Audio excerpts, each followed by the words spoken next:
समग्र reporters corner है और हमारे नुमाइंदगान हमें अपडेट करेंगे। और अमन की जो आशा पाकिस्तान ने जो इस वक्त बनाई है, इसमें अमन की पहचान है पाकिस्तान, शहर इक़्तिदार है हमारा, अब पाकिस्तान का कैपिटल, पीस कैपिटल बन चुका है। दुनिया भर की नज़रें इस्लामाबाद पर हैं और अब से कुछ ही वक्त का, चंद ही घड़ियों का इंतज़ार है जब दुनिया भर से जो आलमी लीडरान हैं वो इस्लामाबाद में होंगे, शहर इक़्तिदार इस्लामाबाद में होंगे। और इस्लामाबाद है दुनिया की नज़रों का मरकज़, वहीं पर है समा का रिपोर्टर्स कॉर्नर, जहां से समा की पूरी टीम आपको अपडेट करेगी कि शहर इक़्तिदार में क्या तैयारियां की गई हैं, क्या इंतजामात किए गए हैं। वहां पर हमारे मौजूद नुमाइंदगान आपको बताएंगे, आपको अपडेट करेंगे कि क्या तैयारियां हैं पाकिस्तान की, किस तरीके से इस्तकबाल किया जाएगा। और अमन की जो उम्मीद, अमन की जो शमा पाकिस्तान ने जलाई है, उसे इंशाल्लाह अमन को जो है वो बरकरार रखना है, अमन को बहाल किया, अब इसको मुस्तकिल बनाना ही मिशन है। और पाकिस्तान की तैयारियां मुकम्मल हैं, पाकिस्तान भरपूर तरीके से तैयार है। पाकिस्तान ने जिस तरीके से इस अमन ने अपना किरदार अदा किया है, तो ये आपको बताएंगे डिटेल के साथ हमारे नुमाइंदगान। आपके लिए चलेंगे रिपोर्टर्स कॉर्नर में इस्लामाबाद में, जहां पर सुमेरा खान दीगर रिपोर्टर्स के साथ मौजूद है। Sumera, over to you. Thank you so much Umair, बहुत शुक्रिया। और इस्लामाबाद से इस वक्त रिपोर्टर्स कॉर्नर में आपको भी खुश आमदीद कहते हैं। और हमेशा यही होता है जब हम रिपोर्टर्स कॉर्नर करते हैं, हवा बहुत खूबसूरत हो रही होती है और साथ में चमक रही होती है और इस्लामाबाद अपने सारे पहाड़ों के साथ जगमगा रहा होता है। लेकिन आज इस हलचल के साथ एक और बहुत खूबसूरत हलचल मौजूद है फेडरल कैपिटल के अंदर। पूरा पाकिस्तान इस वक्त फ़ख्री लम्हात को महसूस कर रहा है। पाकिस्तान ग्लोबल सिनेरियोज़ में जगमगा रहा है। इस्लामाबाद इस वक्त ग्लोबल स्टेज पर बराजमान है। और इसी तमाम अपडेट्स को डिस्कस करने के लिए आज मेरे सब मौजूद हैं ब्यूरो चीफ खालिद अजीम चौधरी, शकील मौजूद हैं और टिका खान सानी मौजूद हैं। आप सबको खुश आमदीद सर।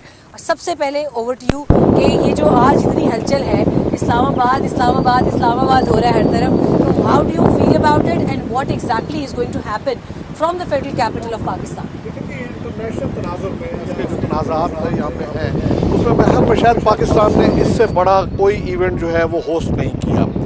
और अगर कुछ इससे पहले था तो वो कुछ सीक्रेट डिप्लोमेसी की बहुत सी ऐसी चीज़ें हैं जो पाकिस्तान करता रहा है, लेकिन ओपनली और एक बहुत बड़ी जंग को अवर्ट करके उसके बाद जो है वो लोगों को, दोनों अफ्रीकन जो है उनको मेज़ पे लाने का ये जो कारनामा है, ये पाकिस्तान का है। बजा तौर पे ये फ़ख्र के लम्हात जैसे आपने कहा वो भी है, और इसके साथ साथ ये एक बहुत बड़ी जिम्मेदारी भी है, क्योंकि ये अभी हुआ है इब्तदाई काम।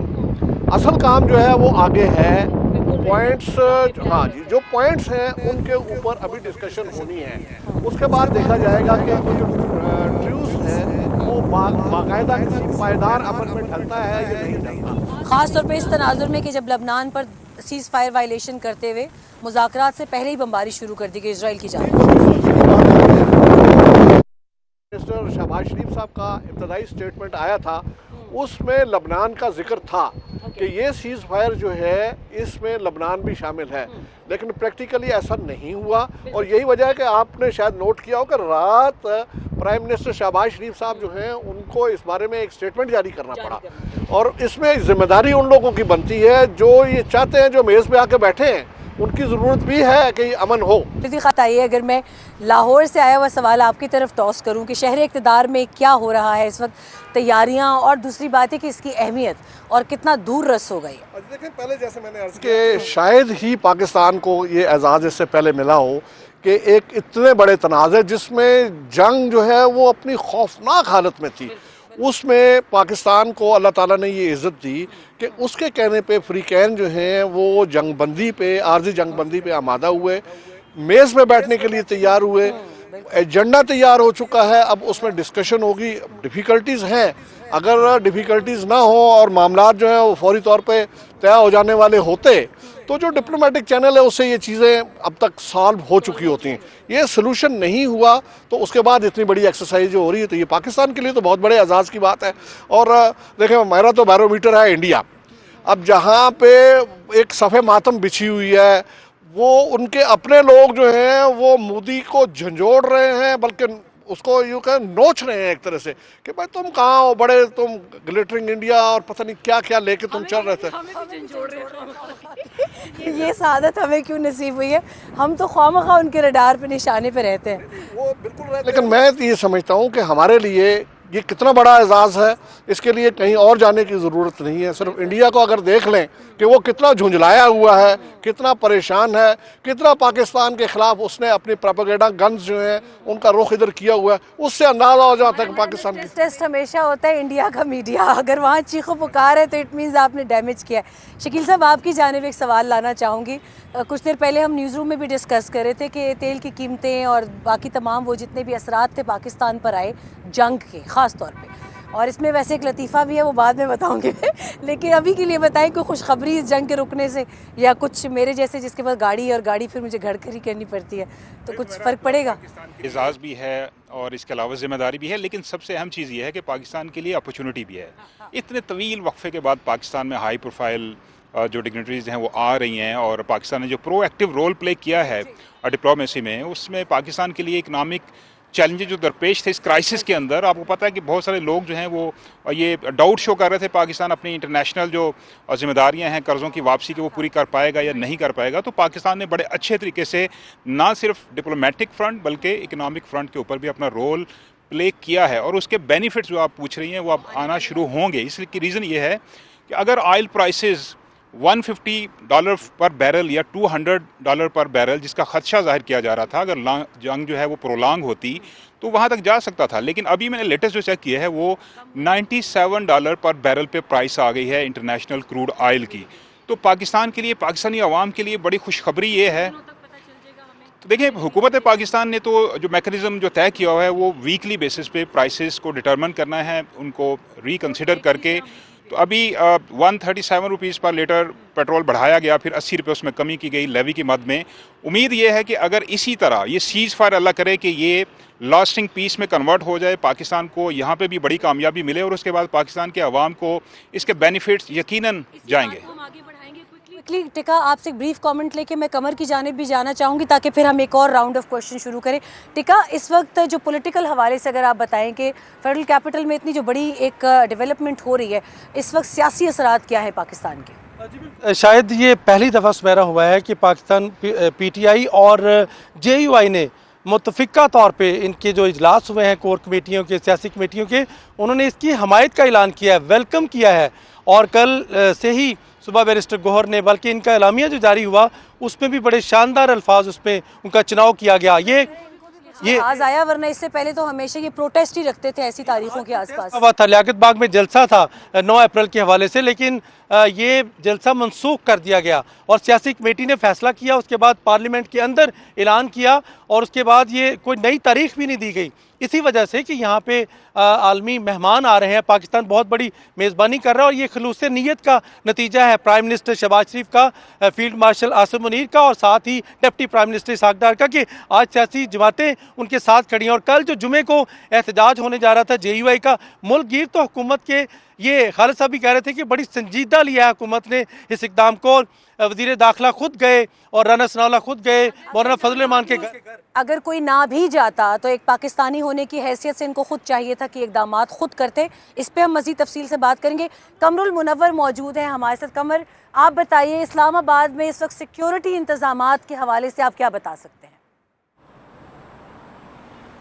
जी, एक बहुत बड़ा इवेंट जो है वो पाकिस्तान में होने जा रहा है और वो भी फेडरल कैपिटल में। जिस तरह आपने जिक्र किया था कि पीस कैपिटल जो है वो बनने जा रहा है, तो इस हवाले से यहाँ पर सिक्योरिटी के जो इंतजामात किए गए उसमें मैं आपको बताऊं कि जुड़वा शहर जो है रावलपिंडी इस्लामाबाद, वहाँ पर छुट्टी दे दी गई आज और कल 2 रोज़ के लिए। इसके अलावा जो रेड जोन है उसको मुकम्मल तौर पर बंद कर दिया गया है, बल्कि जो एक्सटेंडेड रेड जोन है जिसमें F8, 0 point Faizabad, 5th Avenue और क्लब रोड का एरिया था, इसको भी मुकम्मल तौर पर जो है वो बंद कर दिया गया है। और इस हवाले से इंतजाम करते हुए 5000 एहलकार इस्लामाबाद पुलिस के, जिसमें DIG रैंक के अफसरान जो है वो सारा इसका विजिट कर रहे हैं और उसकी सिक्योरिटी का जायजा ले रहे हैं। कुछ ही देर पहले वज़ीर आज़म पाकिस्तान और वज़ीर दाखिला मोहसिन नकवी जो हैं उन्होंने खुद वो आए और रेड जोन के ना सिर्फ मामलात देखे, बल्कि जिस जगह पर सारे इवेंट ने ऑर्गेनाइज होना है उसका आने वाले रूट्स का जायजा लिया गया।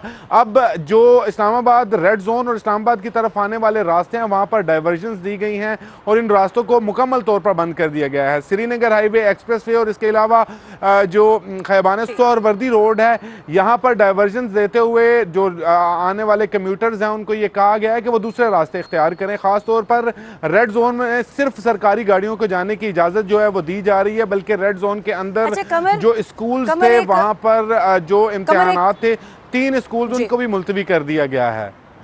जी जी जी। अच्छा कमर, एक क्विक क्वेश्चन, इसका ब्रीफ सा जवाब दीजिएगा कि एक रिवायत है कि होमलैंड सिक्योरिटी और सीक्रेट सर्विसेज ऑफ अमेरिका जब ये कोई हाई लेवल विजिट होता है तो ये वहाँ जो होस्ट कंट्री है उसकी सिक्योरिटी के साथ जाके मुश्तरका भी इंतजामात का जायज़ा लेते। कोई ऐसी इतला है? नेटली बेकर जो नाज़िम उल उमूर है वो भी मिली है वज़ीर दाखिला से, तो क्या इम्कानात है कि अमरीकी जो सीक्रेट सर्विस या उनके जो सिक्योरिटी एहलकार हैं वो भी इस्लामाबाद में तैनात होंगे किसी जगह पर या नहीं? ऐसा कोई इम्कान नहीं है? जी नहीं सुमेरा, ऐसा वो ये इम्कान नहीं है कि उनको साथ जो है वो किसी जगह डिप्यूट किया जाएगा, लेकिन उनको एतमाद में लिया गया।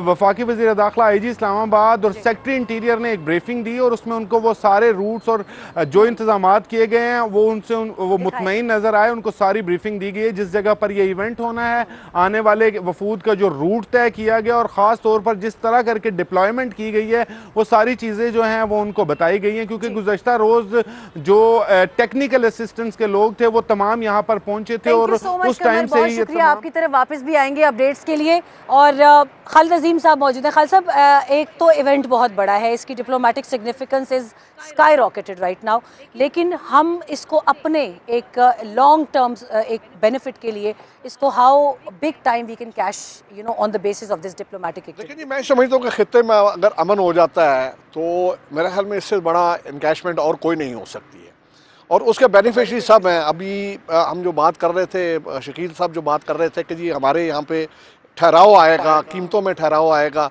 और ये एक अलग बात है, हमें देखना होगा कि वो जो बढ़ी हुई कीमतें हैं, पेट्रोल की कीमत तो चले हुकूमत मुकर्रर करती है, वो वापस ले आएगी, डीजल की कीमत वापस ले आएगी, लेकिन बाकी जिन चीज़ों में लोगों ने कीमत बढ़ा ली है, आदत नहीं है हमारी कि उसको वापस लेके आएँ, लेकिन उसमें हुकूमत को प्रोएक्टिव रोल प्ले करना पड़ेगा।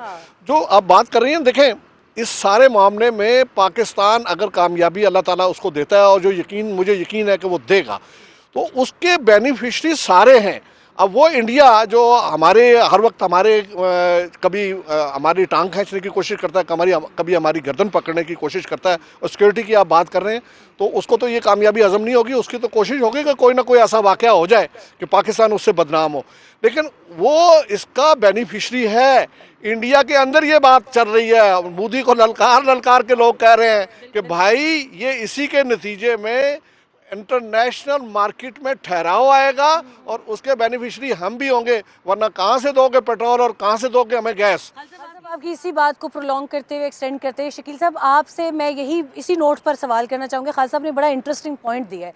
इंडिया में वाकई सब बात हो रही है, अपने प्राइम मिनिस्टर को वो लोग बाकायदा ज़िल्लत आमेज़ फ़िक्रों से नवाज रहे हैं कि आप किस मुँह से पाकिस्तान पर तनकीद करें। पाकिस्तान ने ही आपके LPG और जो गैस के वो कंटेनर्स हैं वो छुड़ा के दिए हैं, आपने तो कुछ नहीं किया।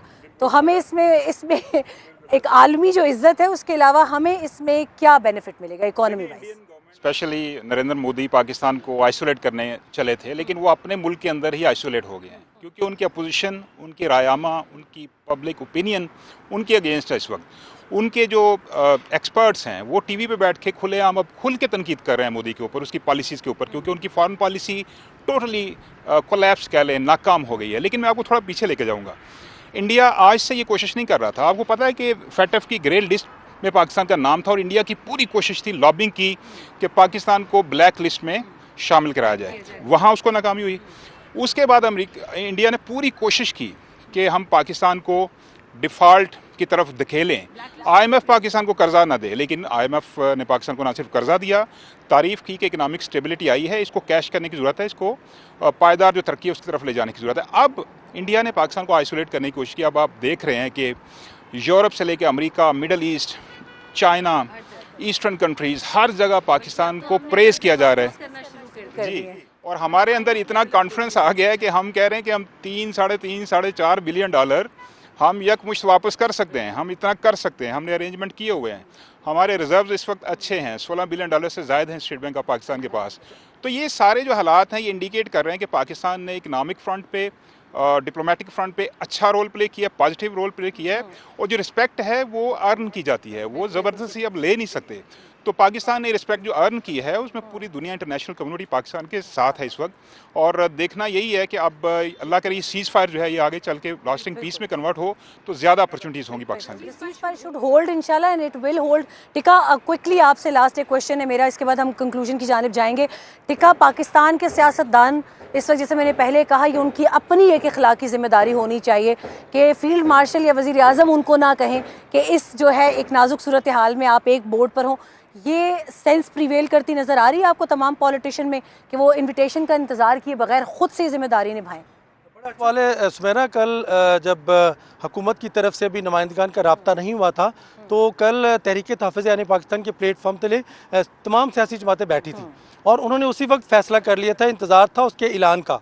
सारे मुत्तफिक हैं, ये पहला वाक़या है, पहला इवेंट है जिसमें सिर्फ और सिर्फ क्रिटिसिज्म अपोजिशन की तरफ से पेट्रोल की प्राइसेस के ऊपर है, बाकी तमाम इंडोर्समेंट है। ना सिर्फ इंडोर्समेंट है बल्कि इसको सियासी हलकों में, अपोजिशन के हलकों में पसंद किया जा रहा है और हमायत का कैटेगोरिकली ऐलान किया जा रहा है। मौलाना फजल रहमान हो, PTI हो, महमूद अचकज़ई की जमात हो, तहरीक तहफ़्फ़ुज़ यानी पाकिस्तान के प्लेटफार्म तले मजलिस वहदत मुस्लिमीन, सुन्नी इत्तेहाद कौंसिल समेत ना सिर्फ हुकूमती अपोजिशन बल्कि हुकूमत के वो लोग जो कि हुकूमत से थोड़ा दूर भी हैं, वो भी इसकी हिमायत करते नज़र आ रहे हैं। मेरी कल भी तमाम पॉलिटिशियन से बात हो रही थी, तमाम खुश हैं और दुआ कर रहे हैं कि पाकिस्तान को ये इसकी कामयाबी मिले, चूँकि इम्तहान का वक्त है और यकीनन पाकिस्तान इस पर सुर्खरू होने जा रहा है।